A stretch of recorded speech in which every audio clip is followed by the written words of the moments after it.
Muito boa noite a todos. Isso aqui é um pré-jogo de Corinthians e Santa Fé, Santa Fé e Corinthians, lá em Bogotá, na Colômbia. O Santa Fé é um time que vem de 5 jogos de invencibilidade no Apertura, né, que é o campeonato deles. Na Libertadores, perderam do Platense, perderam da gente, empataram com o Peñarol. Ou seja, a gente ganhando deles amanhã, acabou a Libertadores pro Santa Fé. O Santa Fé é um time muito tradicional, tá? E mas assim, a gente tem um nível, o nosso time tem um nível muito superior ao deles. Isso é fato. O único ponto que não torna obrigatória, na minha opinião, essa classificação é o que gerou, inclusive, o reforço, que é o Alan fora da escalação. O Alan ele não vai jogar amanhã, ele não vai jogar contra o São Paulo também por conta de um efeito suspensivo, se eu não me engano, por conta de um amarelo que ele tomou contra o Mirassol. Mas ele não joga contra o Santa Fé porque ele tem um problema. Não sei se é respiratório, mas ele pode ter complicações se ele jogar na altitude. Então acabou que ele foi poupado dessa partida. Reforço, né? Reforço. Bom, o que eu espero de amanhã? Acho que a gente tem que ganhar. Acima de tudo, a gente precisa vencer. Vamos com o time titular, certamente. Ainda não vi se já saiu alguma escalação suposta, mas vi ali os relacionados. Imagino que a gente vá com exceto pelos lesionados ou expulsos. Não tem nenhum suspenso na Libertadores, né? Então provavelmente a gente vai Gabriel Paulista, Gustavo Henrique, Mateuzinho, Matheus Bidu, Hugo, Ranielli, Ranielli de volante, Bidon e André. Na frente, o Garro. E aí, Lingard e Yuri, já que o Memphis, de novo, não vai estar podendo jogar. O Memphis, que inclusive tem uma atualização, tá? Ele deve voltar apenas contra o Barra na semana que vem, no meio da semana. Tinha essa expectativa de que ele jogaria já contra o São Paulo no fim de semana, mas não vai ser o caso. O Memphis está num trabalho de recuperação muito. Que está demorando muito mais do que a gente esperava e o Corinthians está tomando bastante cuidado com ele. Penso que isso é uma vergonha, mas enfim. Se realmente for preciso e os médicos estiverem fazendo um trabalho competente relacionado a isso, tudo bem. Beleza, eu acho que é isso, tá? Não tem muito de pré-jogo. Como eu falei, tem o problema da altitude, isso pode nos gerar algumas situações. E assim, a gente vem de uma fase muito boa, apesar do jogo terrível contra o Mirassol. A gente vem de uma fase muito boa. Na Libertadores somos o único time brasileiro 100% e um dos dois únicos times 100% no geral, pelo que eu vi na tabela. Então, acho que o Corinthians tem tudo para continuar fazendo essa boa campanha e, se Deus quiser, aí já se classificar amanhã, vencendo o Santa Fé fora de casa. Vamos falar de algumas outras coisas. Como eu já tinha falado, o Corinthians estava buscando parceiros para poder renovar com o Memphis. E provavelmente a Esporte da Sorte, nossa patrocinadora Master, já vai fazer pelo menos metade do aporte financeiro para bancar o salário do Memphis, já com os reajustes, imagino eu. E aparentemente, uma notícia que eu peguei aqui pelo capitão corintiano, que se eu não me engano compartilhou via o jornalista Thiago alguma coisa, ele compartilhou que a BYD estaria oferecendo uma parceria com a Esportes da Sorte para talvez pagar os outros 50% faltantes do salário do Memphis. Penso que, como eu falei, a gente encontrando parceiros para negociação, a negociação sendo viável para o Corinthians, o Memphis tem que ficar. Desde que, claro, também ele respeite o clube e entenda que ele não está aqui numa colônia de férias, ele não está se preparando para a Copa. Enfim, acho muito bom que o Memphis possa ficar. E vamos ver também quais são os requisitos para essas parcerias acontecerem, né? Prazo aumentado para pagar o Tajeres em relação à nossa dívida sobre o Garro. E também, depois das negociações, essa dívida caiu para pouco mais de 40 milhões de reais. A gente... Ontem eu tinha feito um vídeo ridículo, vexatório aí, em que eu falei alguns outros temas, tá? E paguei aquela porra, não vou postar aquela merda. Mas eu falo desse tema também e eu tinha dito que a gente tinha um prazo de cerca de 10 dias para pagar. Cerca de 48 milhões, pelo que eu entendi, mudou isso, tá? Talvez a gente tenha um prazo um pouco maior. E agora são 40 milhões, 42 milhões, alguma coisa assim. Penso que é uma boa, mas Assim, o tanto que essa história já se arrastou, o Galo tá aqui desde 2024, é ridículo, né? A nossa gestão é patética. Sempre foi. Conselheiros vetam SAF e aprovam reeleição de Osmar. Basicamente, eles ontem fizeram a reunião para aprovação de algumas melhorias no Estatuto atual do Corinthians, e dentre elas foram aprovadas algumas aí, mas uma das que é mais engraçada é a reeleição do Osmar. Para quem não sabe, existe um número ali de meses que esse presidente que entra e finaliza o mandato, considerando, se não me engano, 18 meses, alguma coisa assim no cargo, ele não poderia mais disputar a eleição para presidente do Corinthians agora no final do ano. Eles basicamente vetaram isso e permitiram que o Osmar pudesse disputar. E assim, politicagem clássica do Corinthians, né? Não tem muito o que falar. Novo pedido de intervenção judicial do Ministério Público por conta das patéticas contas de 2025, que foram, na verdade, pela aprovação dessas contas, tá? E essas contas que foram aprovadas trazem um déficit de 143 milhões de reais, cerca de 774 milhões de patrimônio líquido negativo, 1,2 bilhões de déficit acumulados e quase 3 bilhões, que é o valor total da nossa dívida. Então, senhores, assim, sobre o pedido de intervenção, acho maravilhoso. Acho que, independentemente do que esses caras façam, não tem nada que os atuais gestores do Corinthians consigam fazer para realmente mudar a nossa situação. Não dá mais, não dá. O modelo associativo falhou, o modelo associativo é pífio, acabou. Não tem mais como o modelo associativo ter continuidade no Corinthians. Então, para ontem que a intervenção judicial tem que acontecer. Eu não sei se realmente foi um novo pedido de intervenção, se não me engano foi o reforçar do pedido já feito anteriormente. E acho que é sensacional, já é o segundo ou terceiro pedido que temos protocolados. Temos o do coletivo, temos aquele que pede um ataque para basicamente retornar com Tuma, e temos o do Ministério Público, revisado ali pelo Cássio Concerino. Acho maravilhoso.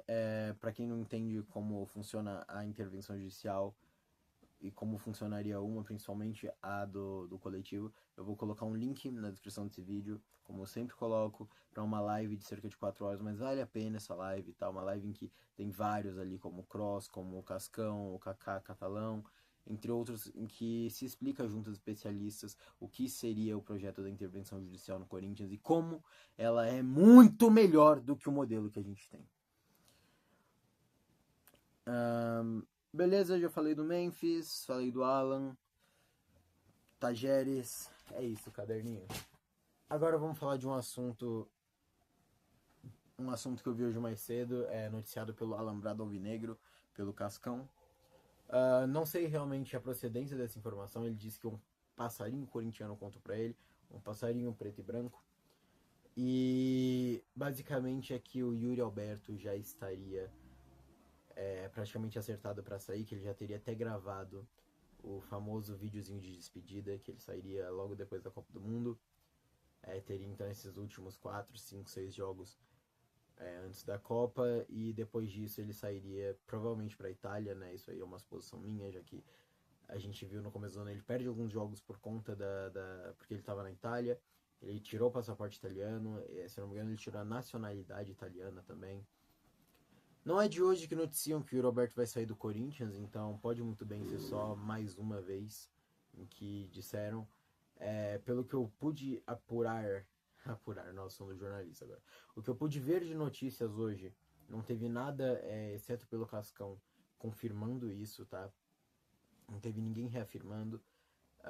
Mas eu confio muito no Cascão enquanto comentarista. Ele não é um jornalista, mas não acho que ele traria isso só pra bombar, só pra viralizar, entendeu?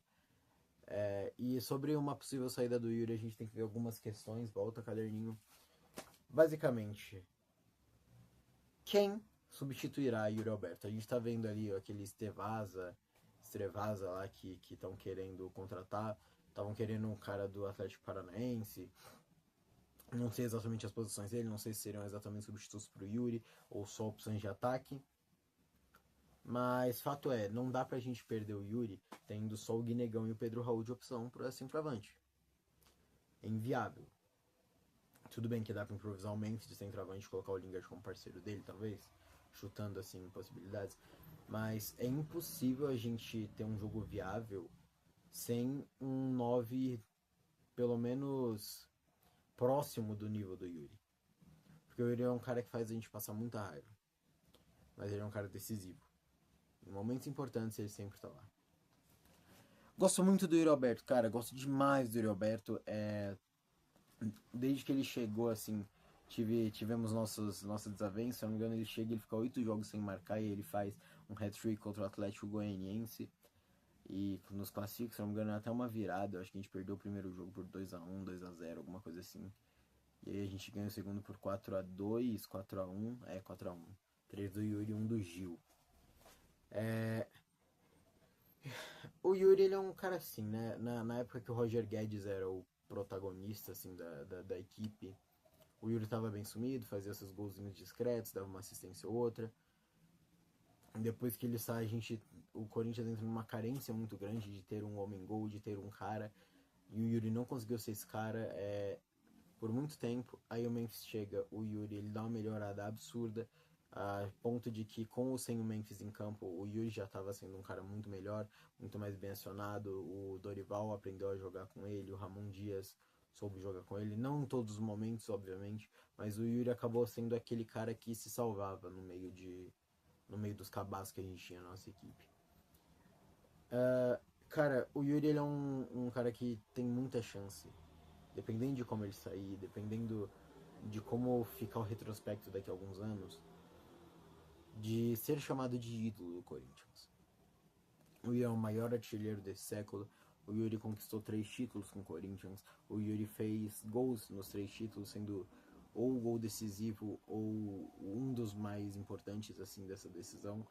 Na Copa do Brasil, ele faz o primeiro gol e dá assistência pro gol do título.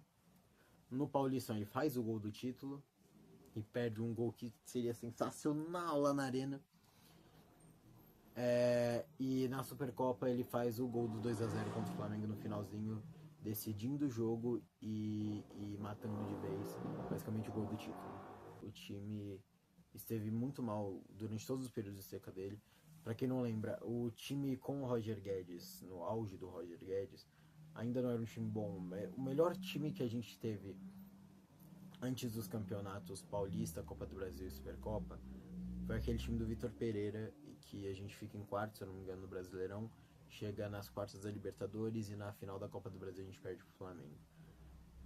Depois disso, não que essa campanha tenha sido perfeita, mas depois disso foi só trancos e barrancos por muito tempo. 2025 foram trancos e barrancos, tá? 2024 foi terrível até aquele finalzinho milagroso das 9 vitórias seguidas, sensacional, mágico, Corinthians pra caralho. E o Yuri, ele fez parte integral de tudo isso, tá ligado? E diferentemente de Memphis, de Mateuzinho, de Matheus Bidu, de Ranielli, de todo mundo, o Yuri é um cara que ele tem muitas das características que podem configurar um ídolo do Corinthians. A garra, a raça, nunca desistir, que no fundo são a mesma coisa. Os gols decisivos, as assistências, não ter nos abandonado no pior momento, por mais que ele quis, e ele admitiu que quis sair no pior momento dele, que ele estava sendo escrachado. Entendo, enquanto profissional é normal. E um respeito gigante pelo Corinthians. Um respeito surreal pelo Corinthians. Espero que ele não saia, espero que essa notícia não se concretize, tá? Mas do jeito que ela apareceu, eu acho muito fácil que ela seja real, entende? A gente entende que já sabia que teria que vender jogadores, Mas eu esperava que fosse o Guinegão, o Bidon, o André, que são jogadores que são importantes, mas não vejo eles com a importância que tem o Yuri na moral desse time e nos gols desse time. Apesar dele não estar vivendo a melhor fase agora, o Yuri é um cara que é muito importante. Esperamos que ele continue, mas se sair, ele vai, o Corinthians fica. O clima não é de velório, o clima é de gratidão, porque a gente ainda vai estar na Libertadores, a gente ainda vai ter a Copa do Brasil para disputar, a gente ainda vai ter um Brasileirão para segurar, então com ou sem o Yuri, o Corinthians segue. E se ele sair mesmo, vamos agradecê-lo muito. Farei certamente um vídeo especificamente sobre toda a trajetória do Yuri no Corinthians, porque ele merece. E pessoalmente eu acredito que pra mim o Yuri é, assim, a depender de como ele voltar pro Brasil, se voltar, a depender de vários fatores, ele é um cara que quando se aposentar dá pra chamar até de ídolo do Corinthians. É possível, realmente eu acho que é possível. Como eu falei, maior artilheiro da arena, que eu nem tinha comentado antes, artilheiro do Corinthians no século. O tamanho dele no Corinthians vai ser uma coisa que a gente vai demorar um pouco pra entender, talvez. Obviamente eu não tô comparando ele com prateleiras de ídolos tão altas, mas cara, o Yuri é muito grande, mano. O Yuri é muito grande. Enfim, pessoal, é isso. O clima tá meio ruinzinho. Acho que é porque eu tô com sono do caralho. Nem no meio da semana eu tô cansado já. Trabalhar é muito legal. Enfim, muito obrigado a todos que assistiram. Valeu. Sempre amanhã é ganhar ou ganhar. E voltarei amanhã depois do jogo pra fazer um pós-jogo. Tamo junto, é nóis. Vai Corinthians hoje e sempre.